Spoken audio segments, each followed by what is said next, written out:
know where the treats at. Is this the passing of the torch, right? Is this what this signifies? It comes down to that front office and what they feel is most important. The champ is here. We've touched down from a higher plane. Why you made it here? We always look forward to that week because it was always intense. You know that we ain't coming back. We about to. The man, the myth, the legend, Dante Hall. My favorite player growing up was Dante Hall. I love you guys in the show, but Dante was my guy. Get to dashing because you done on the warfare. Hey there, Marcus Dash here from Chief Concerns. Just want to comment and say BetOnline is your #1 source for all your sports betting needs.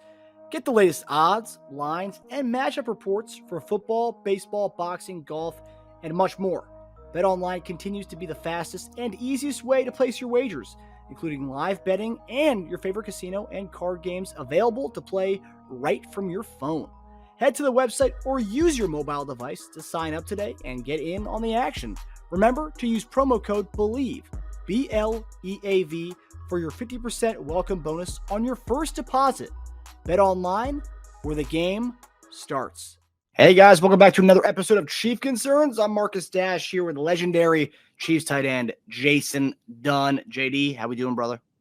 What's up, my brother? How's everything going, man? Looking for another week of some Chiefs football. Trying to get this thing going and keep it going. So this is what we're looking for, a big win against the Donkeys coming to town. Mm-hmm. So this is gonna be a good one. It's gonna be a good one because the thing is, it's not gonna be an easy game by no means. So this is a pivotal game for them to win, and they know they can do it now against Kansas City. It seems like every week I'm always saying it's a pivotal game for the other team, right? It just seems like that. But for sure, against Denver, the Broncos, this is a pivotal game just for them to kind of salvage the season, whatever they have. If they're going to keep everybody in house with the trade rumors coming in, who they going to keep, who they going to let go. There's a lot there. But other than that, I'm doing pretty well. How are you doing? How's it going? I'm kind of in the same way you are, JD. I'm excited for another week, another pivotal game for an opponent, especially a divisional game. Because you know more than any of us simpletons out here. But like as far as division games, no matter how good or how bad you are, the division games are always so hard fought. And honestly, you can see that across the league. Divisional games, regardless of record, those games are hard fought no matter how good a team or how bad a team is, and especially with a team who looks as bad as Denver does. And even last year, they looked awful, but both games we played against them, they stuck to us. That one game we had a big lead, they came back. Even the last game of the season, I think we only won by like 3 or 4 points. We didn't cover either one of the big spreads we had against them last year. So like divisional games, no matter how good or how bad you are, they're big games, especially prime time on Thursday Night Football. Yeah, a short week too. So like that evens out the playing field a little bit.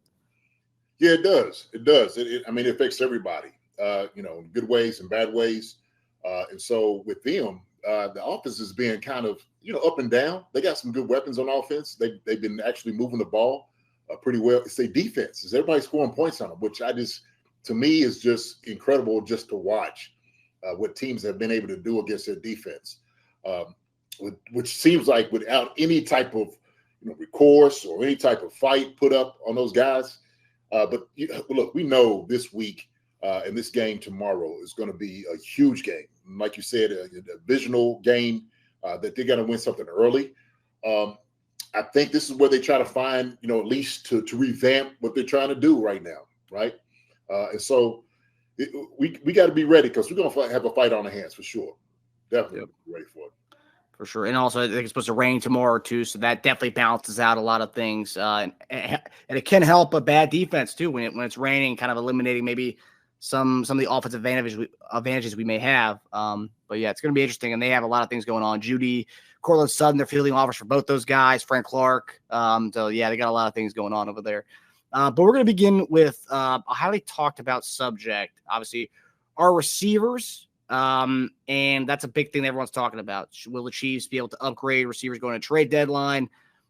Yesterday, we had I talked about trades the other day, and I don't think we're going to trade for a receiver. I just don't think so.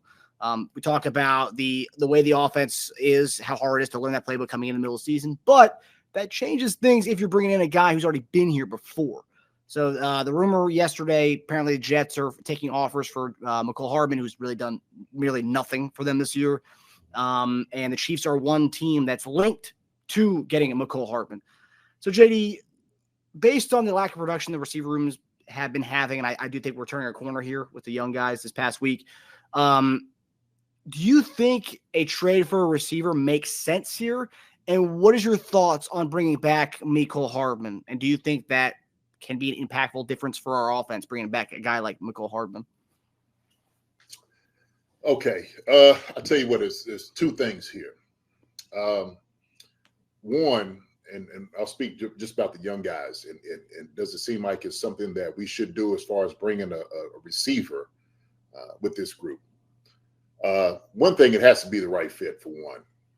Number two, do we take the time to develop the young receivers? We give them a little of some space. We've seen some guys actually started to come out of that whole group, and Rashid Rice and Justin Watson caught a couple of balls last week, and Justin Ross.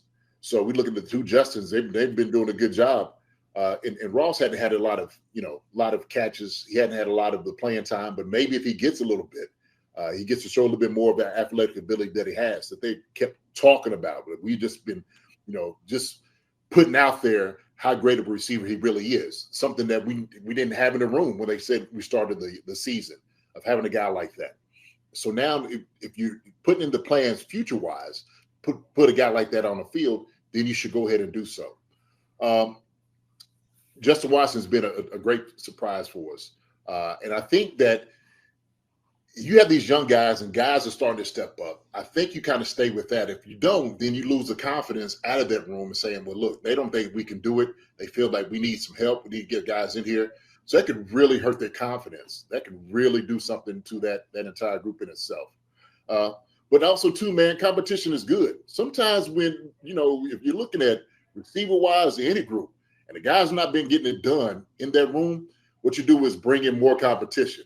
And it's like, okay, everybody's head's on the chopping block. I don't care who you are, who you thought you were, first rounder, second rounder. We signed you to, big money. But we'll let you know we get rid of you. Get somebody else in here who's going to be productive. Now, going to the Mecole Hardman question. Okay, I'm going to deal with that. To me, bringing Mecole Hardman back is not a bad idea. I don't think it's a bad idea. Okay, and it's just me. I think Mecole, because he was pretty much raised here, cut his teeth here in Kansas City. He knows the system. They know him. It's not like we're bringing somebody in that's just off the street that doesn't know Kansas City, just the environment, the culture, all those things about Andy, Nagy, the coaching staff, everything. He knows it. And the reason he left out of here was because the Chiefs didn't want to deal with a long-term contract, giving him the money that he thought he should have deserved. And look, everybody has to make a choice what they want to do in a decision if they're going to be compensated for what they think they have athletically to another team. He went out there, didn't quite get what he thought he wanted to get. The Jets signed him. Now we see the Jets ain't really utilizing him. They're not using Mecole Hardman up there. And so I don't think it's a bad idea to bring a guy back who actually just left a couple months ago. That's the way I look at it, right? He's been here for years. So he's a Chief. That's what he is. He's a Chiefs in a Jets uniform right now. That's what it is. So bringing something like him back, I think, is not a bad idea. I really don't. Because he played with, half the guys in that room. He played with them.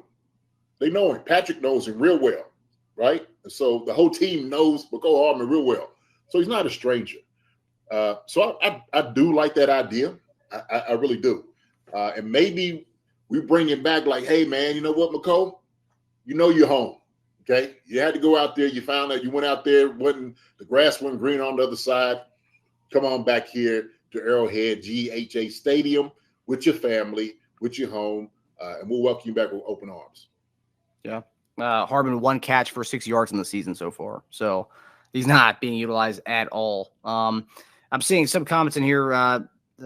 M. Hepler, 25. Hardman and Mahomes had no chemistry for 4 years, so I'd pass. What do you think about that? I disagree with that. I do. I disagree with that. we see Mecole Hardman come up big for us in the times that we needed him, going on the Super Bowl stretch. And it was things because we had other guys here, right? Tyreek and others, and Travis were the guys. And so Mecole tried to fit in. Matter of fact, he started, kind of coming in a little bit on his own with some of the reverses. Because he got a bigger role, we took him away from being a punt returner, a kickoff returner. And then, maybe that's another position that we could put him back in to fill that void as well. But I think, man, Mecole, he showed a lot of flashes of things that he was able to do and able to do really well. He can come in and help us do that. He can come in and stretch the field because he's got speed. We understand that. He understands the system. There were some things that, maybe him and Mahomes weren't on the same page. But it's not worse than what we've seen so far in the season with these young guys, right? I would say even, matter of fact, he's further along than some of the younger guys are that we thought we were going to get out of them. Maybe like a Sky Moore, maybe like an MVS. And so we got to kind of look at that, right? Is he further along than some of the other guys that's in the room? And I think he is. I think he has better chemistry than some other guys that's actually there with the Chiefs right now. Yeah. I wouldn't mind bringing back Mecole. I don't think we're going to make a move. I mean, if you look at Andy Reid's history, he doesn't really do any trades during the trade deadline. I think the Kadarius Toney was the only time I think he's done a trade in midst of season. But I think Mecole Hardman would be great as far as bringing a guy in who already knows the system because we talked about the playbook. It's a tough playbook to grasp. He's already been here around, so he knows, what's going on. And also, I don't think it's going to hinder. Some people talk about it hindering the progression of a Rashee Rice or Justin Ross. Hardman doesn't play the positions those guys play. He won't be taking reps from those guys. Maybe he could be taking reps from maybe Sky Moore or maybe some Kadarius Toney reps. But I don't think he's going to hinder the two young guys we have, the Rashee Rice and Ross, young guys. I don't think it's going to hinder their progression at all. What do you say about that? No, I mean I don't either. I think if anything, it like you said, it might be Sky Moore, it might be MVS's. Shoot, it may even they think like, look, we're looking to get more out of Justin Watson, maybe that too.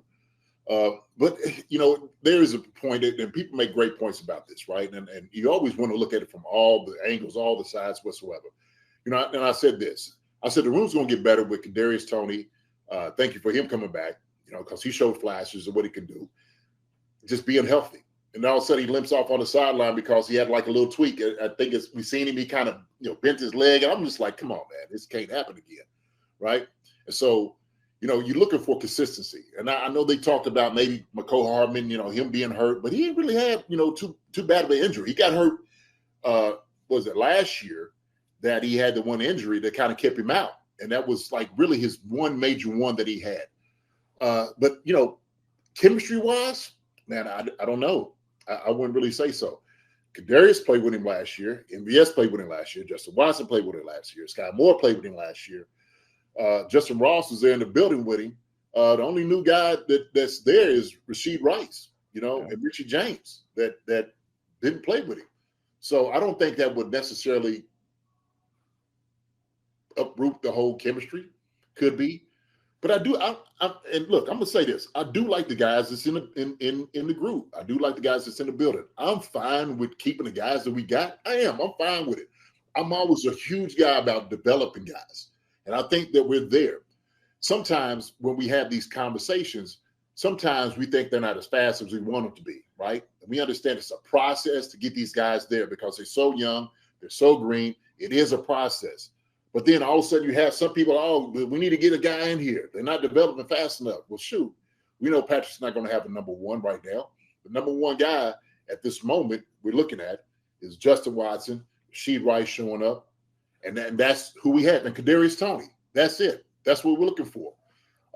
So you got to pick and choose. What side are you going to be on? You going to have patience to let the guys develop, or are you going to pull the gun and say, bring somebody else back? My thing was, and I made a point, like Mecole Hardman, I don't think it's a bad idea because of his name. And then I actually put out something that I said, if we're going to look for somebody, you look for somebody who's in the same system as yourself, right? I said, if you do make a trade for a wide receiver, I wouldn't mind getting one of those wide receivers that's in the Commanders, Washington Commanders receivers. One of those three. Because Bieniemy's had those guys. Bieniemy's going to keep them, hold them up to a high standard. We've seen that. He had to get that up out of him. I got to let them know what's going on, what's desired of you. And so I think one of those three guys, right? I'm talking about McLaurin, Dodson. I don't think they get rid of them. Curtis Samuel, right, is a guy. Okay, Yeah. his contract's looks a little bit like MVS's. Just kind of looking at. So I don't know, man. That would be my thing if you do anything with the wide receiver room. But I do like the guys that we have, and I'm cool with that. Yeah, and talking about the guys that we have, I've seen a combination of things in here. Someone said bringing in someone else as they view as a possible threat may take away confidence from the room. That's from D Hall 94, which I could see that. But then my thing is before we make a trade, I think everyone's saying we need a receiver. Rashee Rice, who's been by far the most productive receiver we have, I think PFF has him as the 11th highest rated receiver overall. This guy is coming off a game where he only played 30% of the snaps. For Justin Ross, he makes one of the biggest catches of the game. He gets pulled out right after that, and he only plays 5 more snaps for the rest of the game. Yeah, he had 2 drops, but he's finally actually getting targeted a little bit and actually getting game action. I think I want to see a little bit more from these guys before we say, hey, screw it, let's go get a receiver. Let's go get somebody else. And I think we haven't really seen enough of these guys. And for whatever reason, they're bringing them along slowly. They each had a plan at the beginning of the season to bring on Ross and Rice, seeing them more towards the second half of the season. So I want to see a little bit more of what we have from those guys before we make a move. And I think making a move like a guy like Curtis Samuel or like a guy like Mecole Hardman, that's not going to hinder their progression at all. And I think that wouldn't be a bad move. But I think I've seen people talk about bringing in Mike Evans. It's like, first off, that's not going to happen. Secondly, we don't like to pay up guys, and Mike Evans wants to get paid in the offseason. So, like, I don't know what our cap situation is going to be next year. So, like, I think hindering those guys' progression is bringing in a guy like that, and that's going to take away the reps. Yeah, I think it's a value argument. I really do. Curtis Samuel is a guy that can fit in. Mecole Hardman is another guy that can fit in, especially if they're not getting the lion's share of the passes, of the catches, right? Rashee Rice definitely needs to get a little bit more action than he's getting. Justin Ross, the same thing. So this week is a good week to find that out, okay? If you want that experiment and say, listen, you know what? And I'm sure Andy and those guys are sitting back here. And I know this just sitting in offensive rooms as coaches. Like, this guy right here has been showing that he can catch the football. He can go out here and can play. He can block. Rashee Rice can't block defensive ends. He can block linebackers and corners. He tried to hit Justin Johnson in the side against the Jets and got totally thrown. He didn't know what to do. But those guys definitely give them a little bit more time.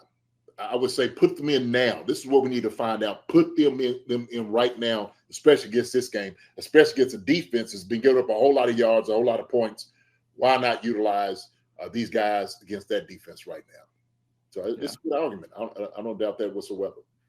JD, you've talked before on our podcast, and again, for those of you guys, first-time listeners, I'm seeing some people out there, first-time listeners. On Chief Concerns, you can find some Apple Podcasts, Spotify, YouTube. JD, you talked about when you were a free agent, you took visits to division rivals, the Raiders. I don't know if you ever took any visits to Denver or you ever talked to them. But talk to me about the aspect of division rivals helping division rivals out as far as, because you say Cortland Sutton and Jerry Jeudy, they're fielding calls. What are the chances Denver's going to want to make a deal with us in trading a Jerry Jeudy or Cortland Sutton? What is that? Is there kind of a thing where, like, you know, they will trade him if it's a good enough offer, or screw that, we're not going to trade Jerry Jeudy to our division rival? If you know that your most capable guys on offense, Jerry Jeudy, Cortland Sutton, is the guys that has been at least the better of what you've been doing offensively, you definitely won't give it to a division rival. You just don't want to do that, right? Because you know what the guy's got. And so I guess it could be two thought processes there. It's like, well, shoot, we know what he's got. That's why we're giving him away. Let him go over and be your problem, right? So I don't know. To me, I know how hard it is to go to a division rivalry. It's just hard. It's hard for the player in itself unless you're not getting treated correctly. And so I went to Oakland courted me. They were talking about all the things that I wasn't getting at the Chiefs. You know, that's what they do. They wine you, dine you, tell you all the things they're going to do with you, right? And so that was something that is always, is very, appetizing to a player, right? If you utilize more. And you know when you're going to more quality quarterback than you would get with Russell Wilson going to go see Patrick Mahomes. Who don't want to go play with the best quarterback in the NFL, right? But I know teams really don't want to do that. They really don't want to do that. Unless the guy's just a head case and a problem, then they like, look, I'd rather you go there. Yeah, let's chop him over. Let's hand him over. He's right here on the silver platter to go to you. I don't think that's the case here. So it'd be hard for them to go. I don't think they want to see the Chiefs, because that's a thorn in their side. They just don't want to see. They don't want to see that. Yeah, and we know Jerry Jeudy, first round pick him. He's got a lot of potential, and we've seen flashes of that potential. That'd be unreal. But the talent is one thing, but it is about culture. It's about guys fitting in to what you can do, and you can get those guys ready. But it's got to be the right fit. Some guys, you're like, hey man, I don't know if this guy has the right temperament or whatnot to be in this building, to be in this room. That's a real thing. It is. It's a real thing. And they seek these guys out. They got to find out who guys are before they get there.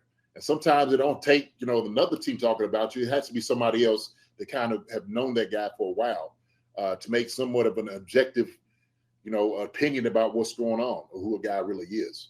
So, yeah, it's gonna be interesting to see what happens. I don't think we're gonna make a move at all at the deadline, but seeing all these receivers' names pop up, and that's something that, has been a hot topic for us and every other Chiefs show out there. So it's Kansas City Chiefs football season, and it's time to look the part.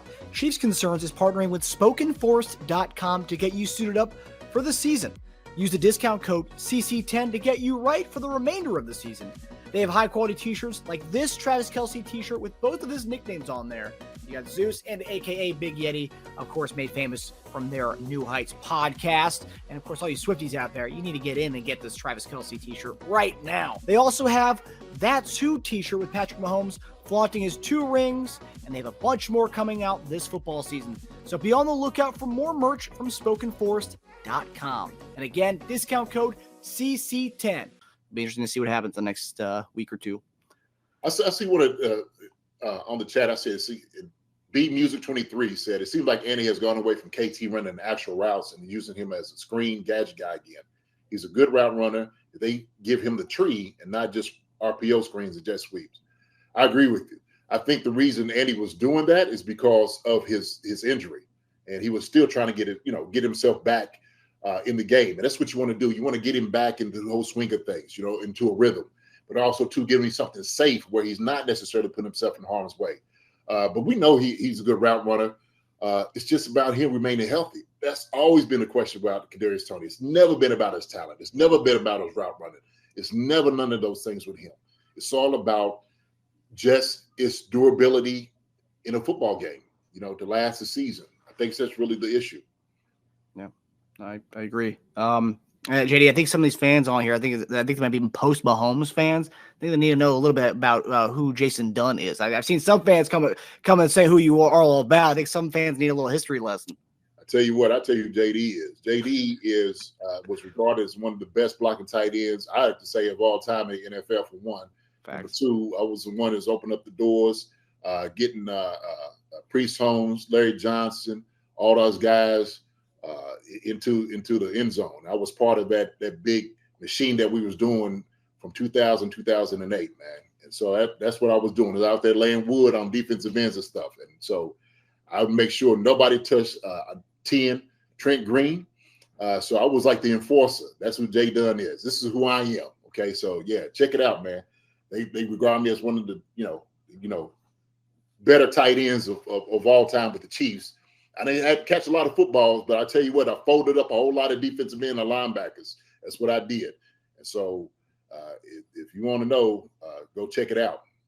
So I had my moments, though. I had my moments. You did, JD. Yeah, JD, one of the best blocking tight ends of all time, if not the best blocking tight end of all time.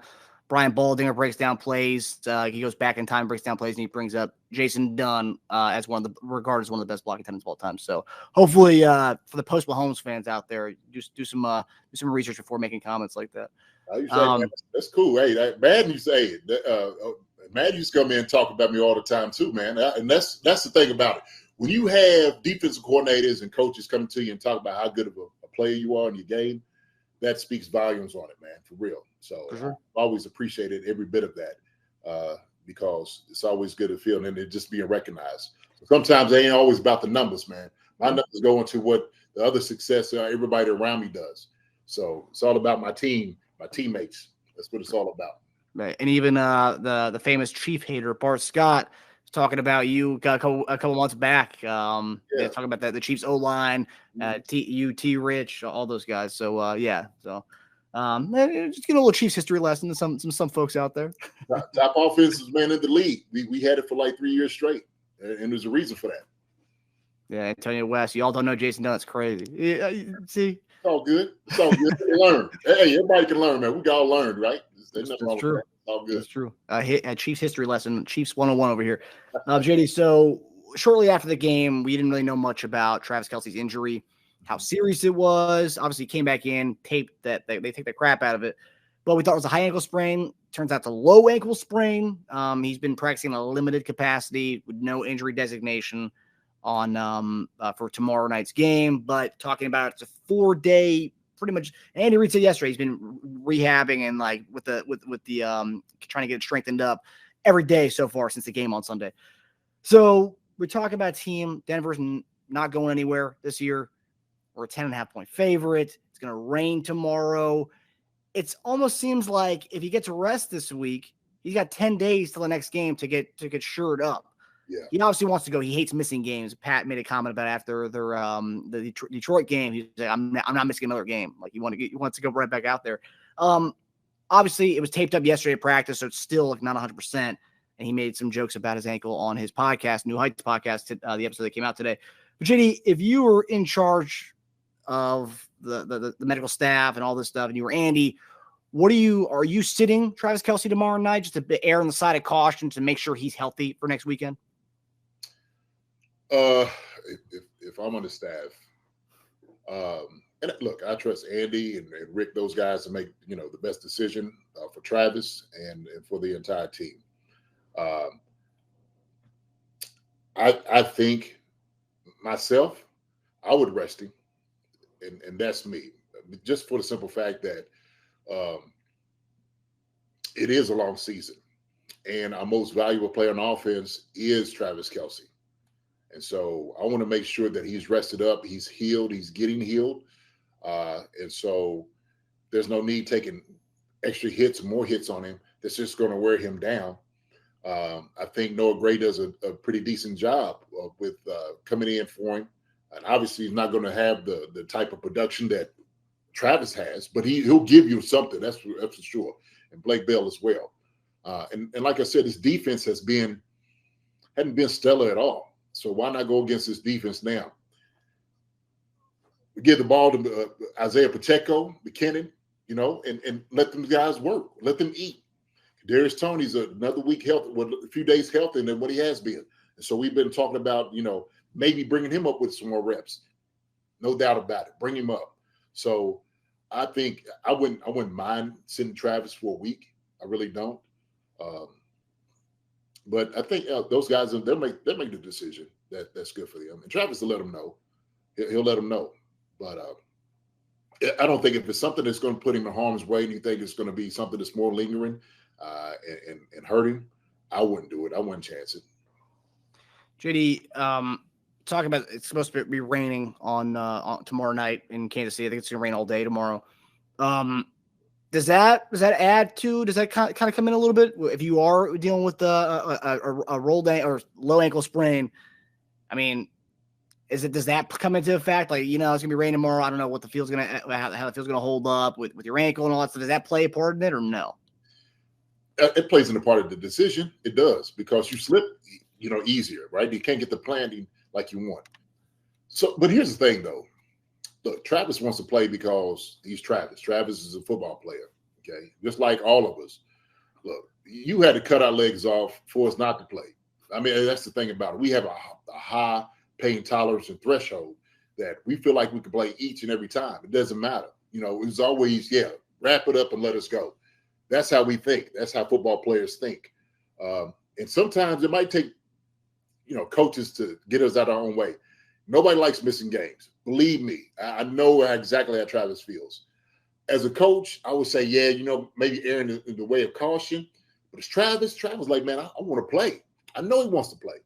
You take all of it into account, but with us, we measuring like, man, it don't even matter. We're gonna be able to do whatever. I don't care if it's raining, snowing, whatever it may be. We want to play. Okay, I'm gonna be good enough to play. So I know Trav want to play. I ain't worried about what he wants to do because I know he wants to play. And sometimes you know, somebody says, look, man, I got to step in not to do that.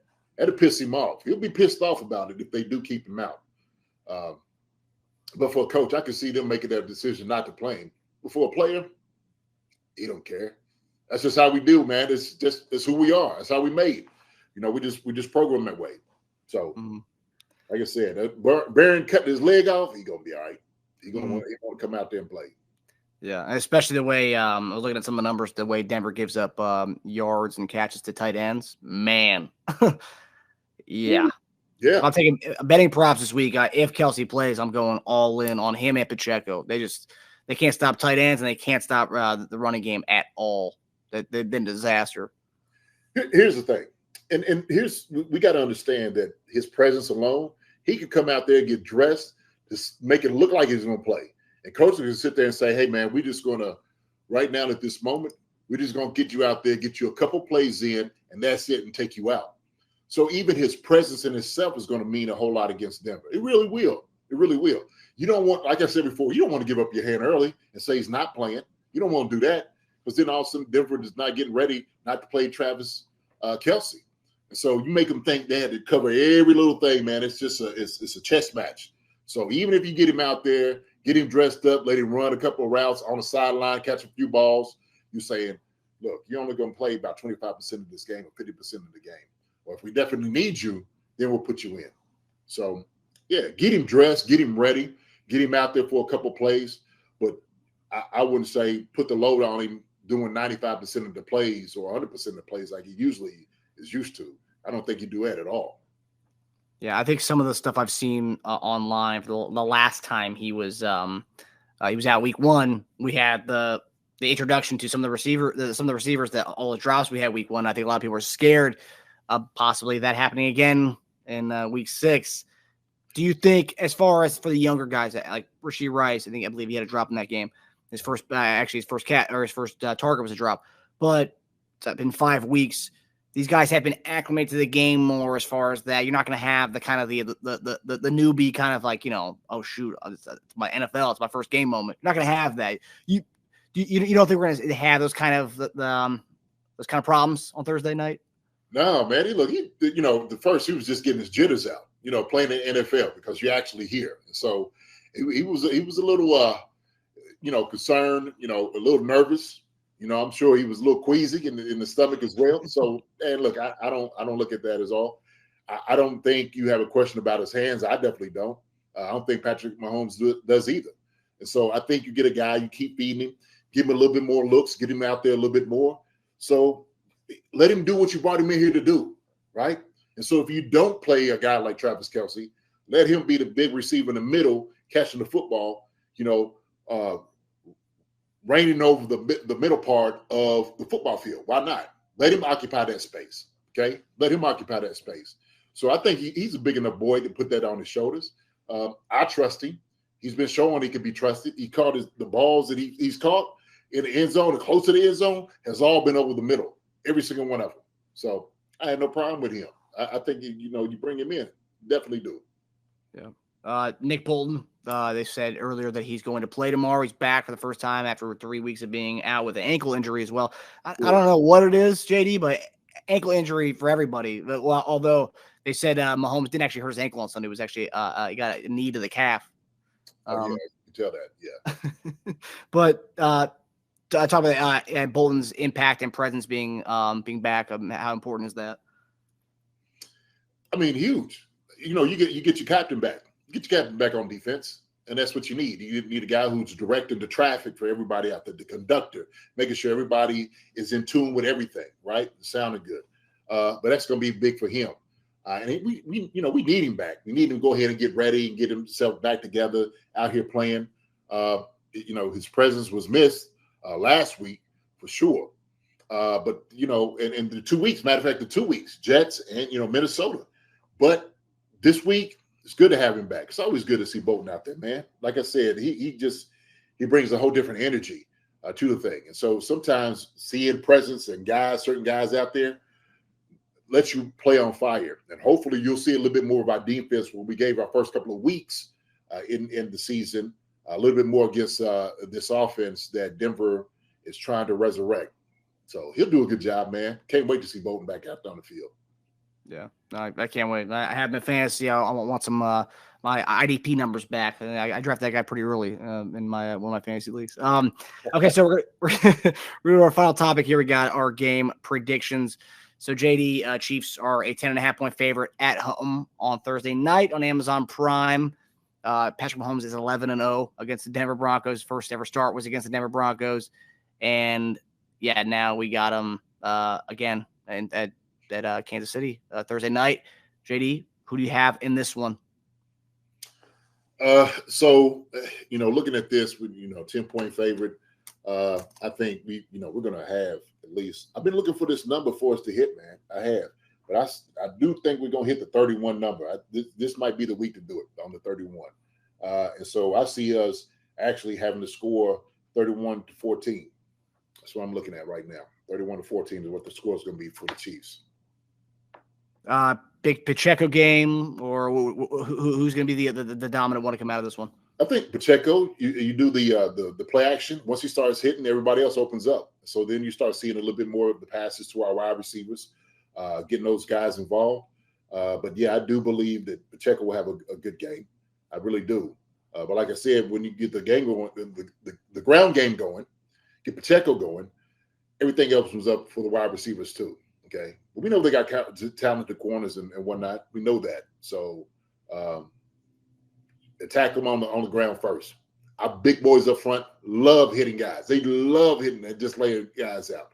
So definitely the run game needs to get going. I think you have to do that first.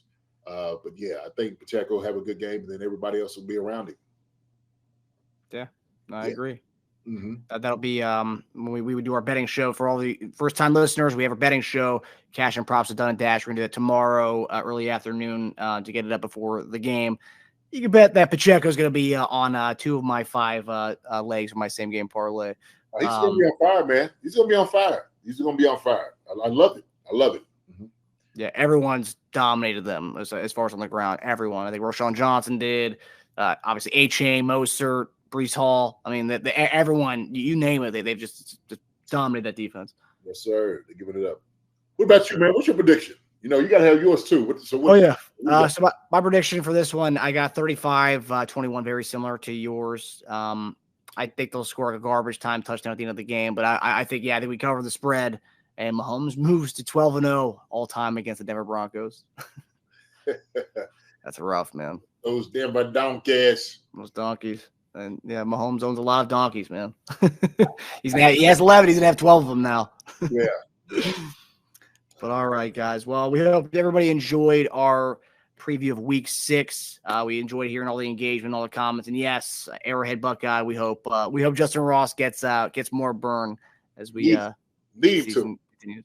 That's yeah, right. I don't know if everyone saw that Jerick McKinnon mic'd up for the game on Sunday. He was psyched as heck when Ross caught that pass, and then it's funny they took him out a second after that, but whatever. So tomorrow night or tomorrow on our Chief Concerns channel, we'll have our betting show, and then Friday morning, I think at 10 a.m. we'll be right here on Bleacher Report to do our post game show of the Broncos and Chiefs game. So we hope everyone finds us on YouTube, anywhere you find your podcasts, and subscribe to us, guys. Take it easy, everybody. Y'all, man. Keep hollering at us. Keep content. Hi, everybody. Thanks for watching. Subscribe here to get the latest from the show. Also, be sure to check out the best clips from Chief Concerns. And if you prefer to listen to the show, subscribe and follow us on Apple Podcasts, Spotify, and anywhere else you get your podcasts.